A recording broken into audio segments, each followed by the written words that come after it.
আর মনে হলো এটা চিলি চিকেন, বাট লেখা কিন্তু মেনু কার্ডে অন্য একটা কিছুই ছিল। যাই হোক, এটা দিয়ে আমি এখন আমার রাইসটা শেষ করব, তারপরে এবার দেখি কি পড়ে। ওভারঅল এখনও যতগুলো যা খেলাম মোটামুটি বেশ ভালো লাগলো। আর বিয়েবাড়ির বরযাত্রী কনেযাত্রী এগুলো একটা আলাদাই আমেজ। আর চলে এসেছে দেখো, যেটা সবথেকে বিয়েবাড়ির মেন আকর্ষণ, সেটা হচ্ছে ননভেজের মধ্যে, সেটা হচ্ছে মাটন, যেটা আমি ভীষণ ভীষণ ভীষণ ভালোবাসি।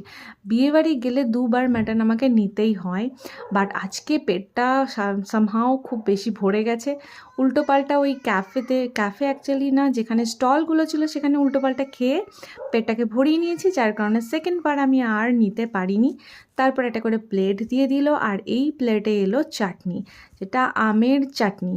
কী সুন্দর আমের চাটনিটা দেখো, খেতে কি লোভ লাগছে, দেখেই লোভ লাগছে। এখন আমি ভয়েস ওভার দিতে বসেছি, এখন আমার এগুলোকে দেখে লোভ লাগছে, আমি যে কী করে সামলাচ্ছি সেটা আমিই জানি।